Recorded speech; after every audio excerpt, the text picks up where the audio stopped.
Greetings, this is Advocate Now, and today I'd like to talk about the right to land, umhlaba. This right is provided by the Constitution in Section 25 of Act 108 of 1996. Today, it is said that the king, will be evicted from Eplin. This is so tyrannous if other black people will deprive of other black people of their land. That one is black on black violated and must be discouraged. It is uncalled for that the brother and the other brother will take the land of the other one. I like to mention that our stance is that we support each other, the other black people. So it is so unprofessional that the other black people will confiscate and evict Unyazlezulu from Ebuhlin home. I write the page for the Black First Land First. They reiterate and ensure that black people must be given back their land as enshrined in the Constitution, Section 25. In South Africa, that clause was amended and included that the land must be expropriated without compensation.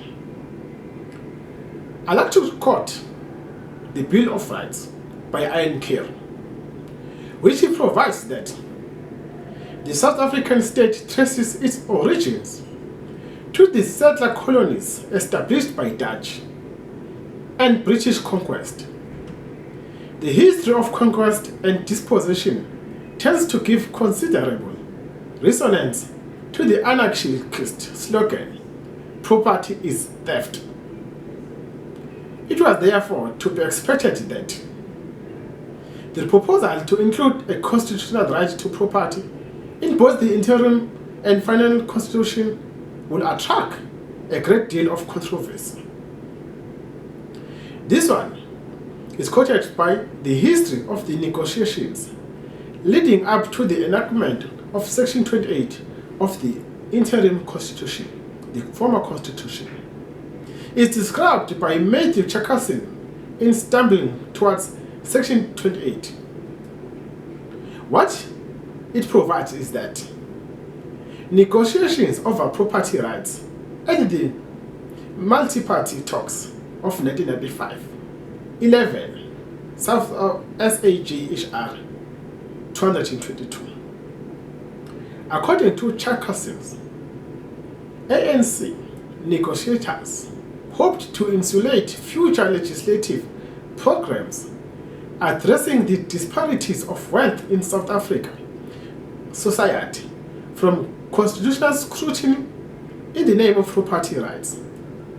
The National Party sought to ensure that the Constitution could be used to protect the property of white South Africans from these legislative programs. Section 28 of the interim constitution was a political compromise between these viewpoints in terms of which a right of property was included. But the extent of the protection that it gave to existing property rights was circumscribed.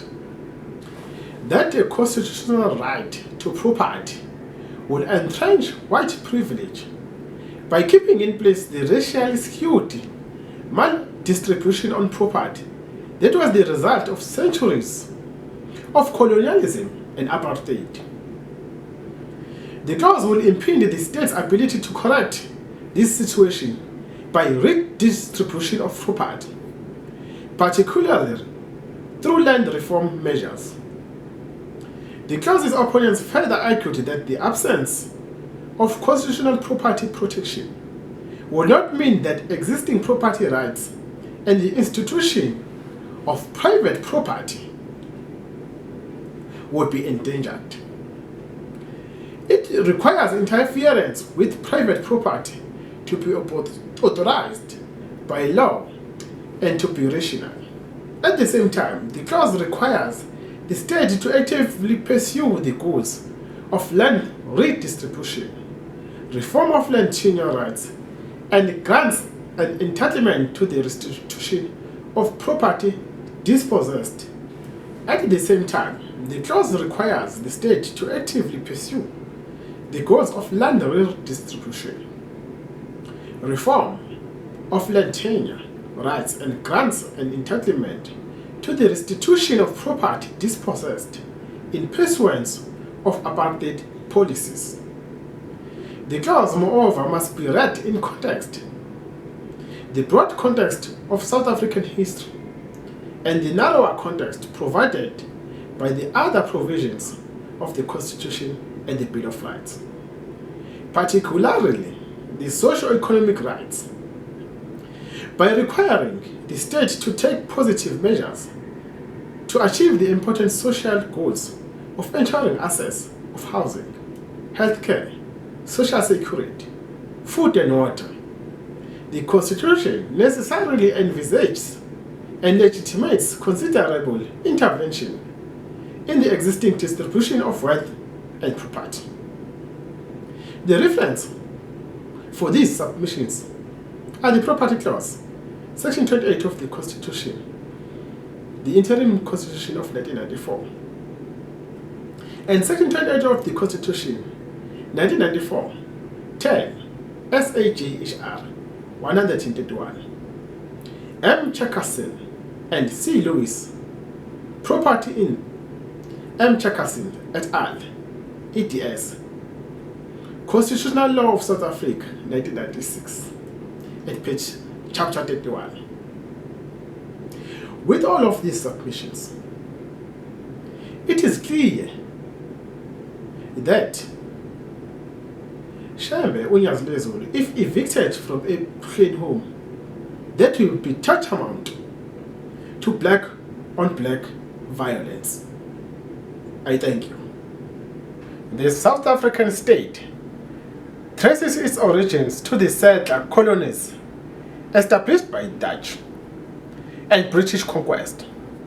The history of conquest and dispossession tends to give considerable resonance to the anarchist slogan, "Property is theft."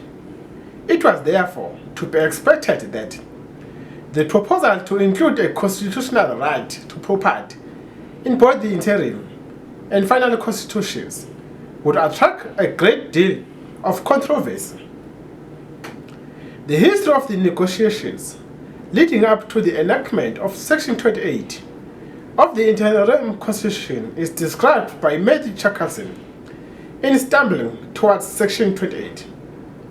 Negotiations over property rights at the multi-party talks of 1995, 11, SAJHR 222. According to Chackerson, ANC negotiations hoped to insulate future legislative program addressing the disparities of wealth in South Africa or in South African society from constitutional scrutiny in the name of property rights. The National Party sought to ensure that the Constitution could be used to protect the property of white South Africans from these legislative programs. But Section 28 of the Interim Constitution was a political compromise between these viewpoints, in terms of which a right to property was included, but extent of the protection that it gave to existing property rights was circumscribed. It was argued that the constitutional right to property will entrench white privilege by keeping in place the racially skewed maladministration of property that was the result of centuries of colonialism and apartheid. The clause would impede the state's ability to correct this situation by redistributing property, particularly through land reform measures. The clause's opponents further argued that the absence of constitutional property protection would not mean that the existing property rights and the institution of private property would be endangered. So, in order to elaborate and continue with this requires interference with the private property to be authorized by law and to be rational. At the same time, the clause requires the state to actively pursue the goals of land redistribution, reform of land tenure rights, and grants and entitlement to the restitution of property dispossessed in pursuance of apartheid policies. The clause, moreover, must be read in context, the broad context of the South African history, and the narrower context provided by the other provisions of the Constitution and the Bill of Rights, particularly the socio-economic rights. By requiring the state to take positive measures to achieve the important social goals of ensuring access to housing, healthcare, social security, food and water, the Constitution necessarily envisages and legitimates considerable interventions in the distribution of wealth and property.